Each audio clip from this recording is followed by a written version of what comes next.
belief that India is a young aspirational country. And in any young aspirational country, eating out will be a prime driver. Somehow when COVID happened, a lot of people felt that people are not going to eat out, that everybody's going to sit on their bed, order in food delivery and watch a Netflix movie. But the world doesn't operate like that. People like to eat out. I think what's really helped us is we've been very clear about our vision of making sure that India eats out better. India is a young country. It's an aspirational country. I think anything consumer that you build with a great customer service focus in the next 10 years is going to do well. I come from a consumer background all my life, really. So we kept on building it correctly. And as you know, as of the last year, I know we've done very well and grown exponentially. But if you really look at it, even last weekend, could you even get a table on the weekend? Or you had to stand in a line? We're just making that easy. We're just making sure that even on that weekend when 200 people are waiting outside the restaurant, you're able to go in and get your table instantly. And there's always a great deal from the restaurant. And then there is a phenomenal deal from one of our payment partners, which is 18 of India's top banks. So all that coming together has led to exponential growth for us this year. I think I think we've been very much aided by how the market's really changed in a significant way from eating at home to eating outside home. So Kapil, you spoke of building a business correctly, and EazyDiner is among the few consumer internet companies in India which are profitable. So what do you do differently? What did you do differently? And also take me through your current revenue growth numbers and future projections. So, Shruti, it's very easy. Like I said, I came from a background where I was running a listed company. So I understand what accountability and quarterly results mean. And I also know what it takes to kind of build a company from an entrepreneurial base, like what we've done at EazyDiner. But I think we always kept the value system straight. So it was not discounting too much. It was not, burning cash. It was always build a great business, make sure there's a great service. Now, if you look at some of the top restaurants in India, they're exclusively with us. You can't even book them anywhere else. Some of the best restaurants in India, like Bombay Canteen, O Pedro, Masala Library, Whiskey Samba, Indian Accent, Bukhara at IDC, they're all with us, really. Olive, I can go on and on with Four Seasons, St. Regis, Trident. Most of them are exclusively with us. And we are powering a 10-second reservation. So once you are solving a clear consumer problem, once you have a very clear idea of how revenue is to be structured and how will you make revenue on your business, then I think profitability is not something that, you come and make a statement and say, we're going to be profitable by 2025. I think that's an incorrect statement that I hear a lot of times, but I think you can be profitable when you want to be. And we are profitable, and we are significantly profitable because we built a real business with real revenue metrics. Right. And I think, and I don't think it's really difficult. I don't think we need to throw money, burn money. I think what we need to do is substitute a great customer service. Some of the best companies in the world are actually not burning money, are actually ensuring that they have great revenue metrics. And we've decided to focus on that. And we kind of kept our head down during 2 years of COVID, which was very tough because the world was not eating out and there were so many restrictions on timings and everything. So I think if you build correctly, if you use customer service as a moat and authenticity as a moat again, then I think it's not really difficult to build a profitable business. And that's why we survived. We survived COVID while a lot of people went through a very tough time, especially in the restaurant and eating out space. And also our competitors, went through a very tough time. So did we. But I think we just executed very well. And that's a credit to the team at EazyDiner. Yeah, it was a hard time during COVID. Hi, Kapil. Arundhati here. How many restaurants have you onboarded, and how many more are you targeting by the end of this year and the next financial year?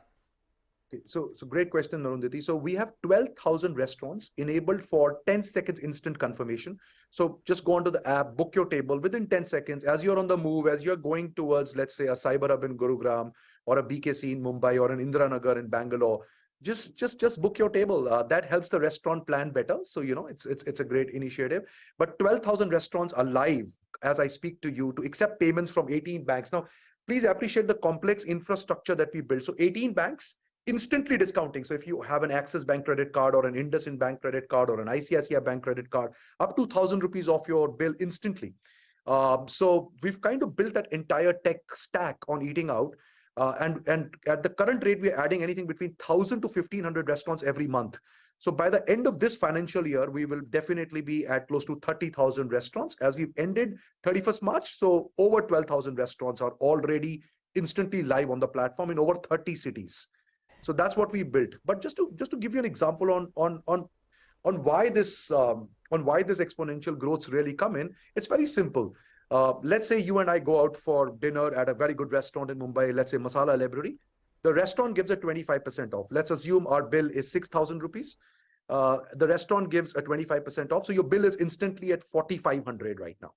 Now, the moment you use any of the credit cards, which is Axis, ICICI, Kotak, American Express, I can go on IndusInd, any of the cards, another 1,000 rupees gets shaved off. So suddenly your bill is 3,500, while the table next to you is paying 6,000. That's the advantage that EazyDiner gives on a real-time basis. Absolutely. So that is why most of our growth has been word-of-mouth referral and organic. So as we add more restaurants, it gives, like, for example, both of you more choices to eat out every single day. Absolutely. So 30,000 restaurants by the end of this financial year. Let's now talk about PayEasy, which is the payments product from EazyDiner. How many users does it have? What are the transaction volumes? Do you have any plans of hiving this off as a separate subsidiary? So you see, I think, so I'll tell you, how do we look at EazyDiner? We think about it that, let's say Shruti and you decided to open up a pizza parlor tomorrow. So if you open up a pizza outlet tomorrow, so EazyDiner will do the content, 5 top best places to eat pizzas at if your pizzas are really good. Then secondly, you can make a table reservation. Third is you can use a payment product and you can pay for it. So what are we doing? We're building out the entire eating out stack. So the answer to your question is no, we'll never hive it off, although it's a very profitable business, because it's a part of the entire eating out stack. So all you need to do is make sure your food is good, your service is good, the sales, the marketing, the distribution, and aligning with 18 bank partners is all going to be handled by us at EazyDiner. So it's actually a complete stack. And at the current run rate, means I can only tell you about, every founder that you speak to will speak very highly about their product, but our viewpoint is very simple.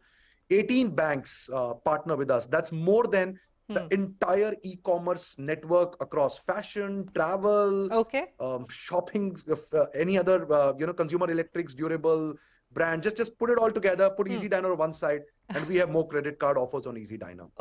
Even if you put all of them together. All right. Okay. Kapil, let's talk about the competitive landscape. Your views on the Zomato Gold and Swiggy One loyalty programs. While EazyPay, like you said, offers more than just reservations and discounts, payment programs and VIP tables and much more.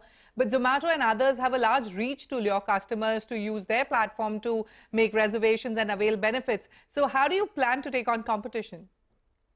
So, so first of all, both Zomato Gold and Swiggy One are great products, but both the products are focused more around food delivery and not around restaurant discovery and restaurant reservation. So I think it's a restaurant reservation discovery as an ancillary part to their product, while at EazyDiner, it's our core product. We don't do anything else. We only make sure that you eat out better, that you're able to save better, and you're able to get your table in 10 seconds. Now, both those programs that you mentioned are actually not reservation programs. They are, payment discount platforms and more focused on delivery. I love both those programs, but actually they do not really compete with us in any significant way. And as per the reach, if you really type out any restaurant in Google, are reserved with Google. So basically, we're able to fulfill your transaction exactly on Google, even without coming to EazyDiner. We've partnered with Google for the last 4 years. So every time you search a restaurant, so I think even from a reach perspective, I think we have a significantly higher reach. In the world of eating out, I think we are the largest player in India today. And that is why this funding round means post-COVID, this is the first time a company on eating out has been funded. And I was listening to some of the headlines that you had. I'm not at liberty to disclose what valuation, but it is more than double of the last round. So we haven't cut valuation. All right. I also was listening to the headlines on your show on people laying off and cutting costs. We are hiring across 100 positions. And I'm not saying it on the show. It's on the LinkedIn profile of EazyDiner. You can see we're hiring 100 new roles right now as we speak to you. So we are extremely bullish about the entire Indian eating out landscape. We believe it's just started. All right, Kapil. So at double of the valuation, as you were saying, you've not laid off anybody. Thank you, Kapil, for joining us on the show today. And we wish you all the best going forward. Thank you, Stuti. Thank you, Arundhati. Thank you so much for having me on the show. On that note, it is time for us to head into a short break. Coming up next, a special conversation with MeitY's Startup Hub CEO Vijay on the G20 Digital Innovation Alliance, collaboration with tech giants, and what angel tax means for the startup ecosystem. Stay tuned for that.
Recently organized the Startup Kumbh G20 Digital Innovation Alliance, which saw participation of 100 startups. On the sidelines of the event, my colleague Aishwarya Anand caught up with MeitY's Startup Hub CEO Vijay to talk about G20 Digital Innovation Alliance, collaboration with tech giants, and what does the angel tax mean for the startup ecosystem. Take a look.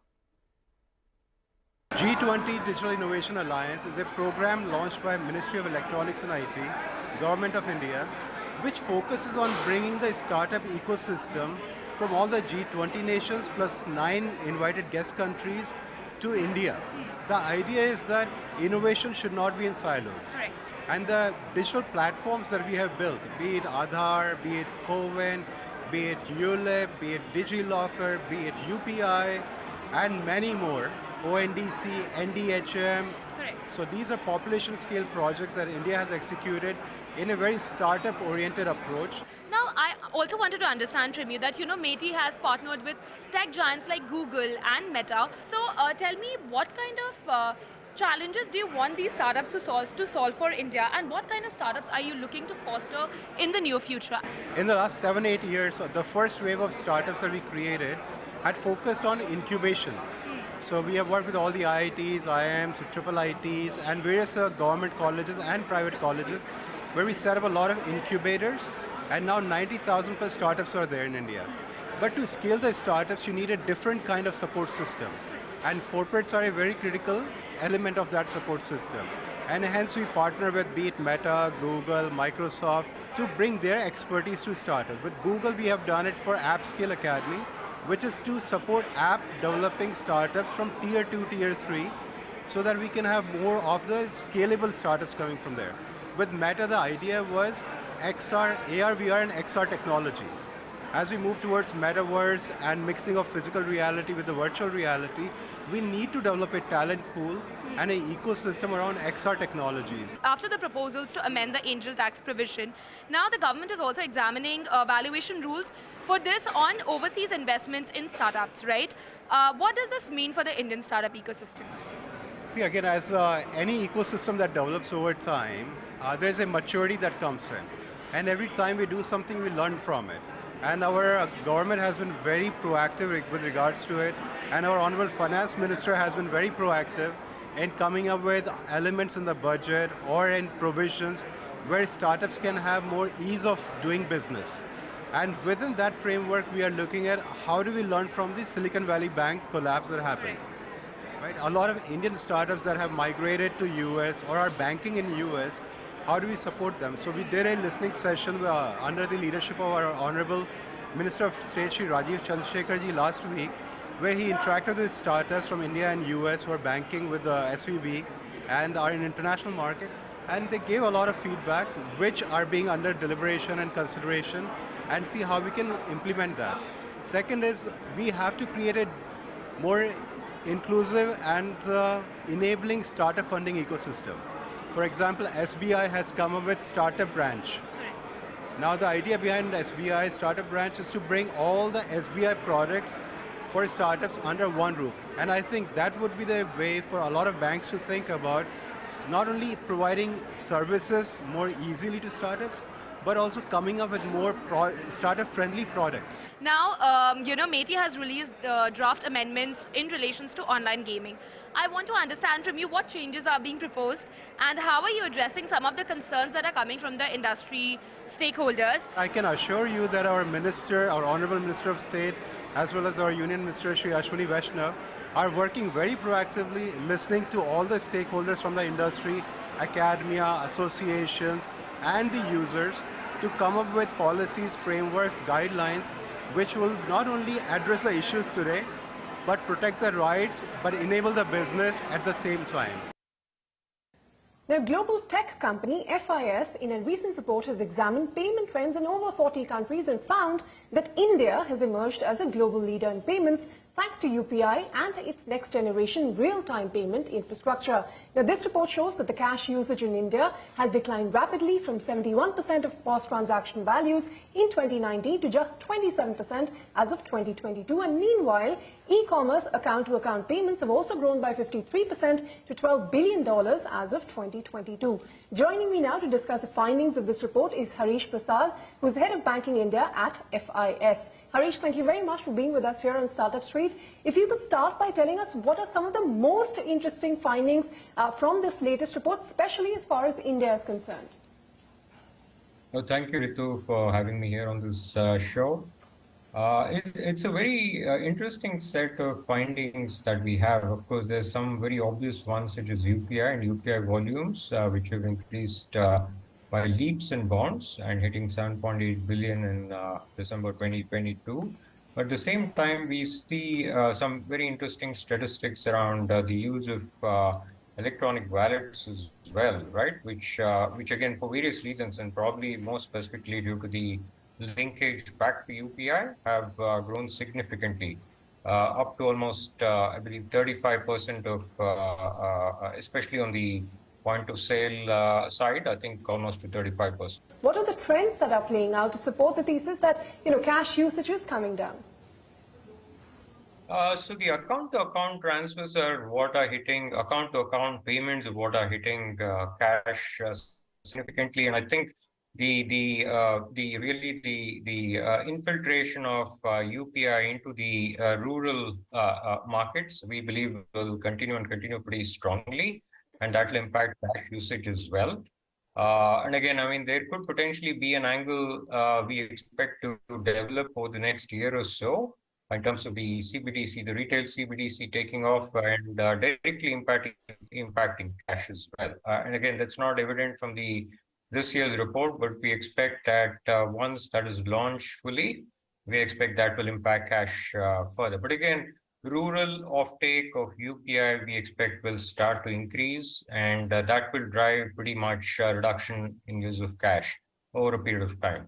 What will get us to this next big leg of growth in digital payments? Because offline UPI is something that's in the offing. Is that going to be the game changer, or what do you think are some of the challenges to be overcome? Yeah, the offline UPI aspect is mainly to address certain issues we have with UPI as is, right? I think that you're right. I think to an extent that will definitely help. And most of that, though, is also going to impact and positively impact the urban use of UPI for payments. But we expect you're right.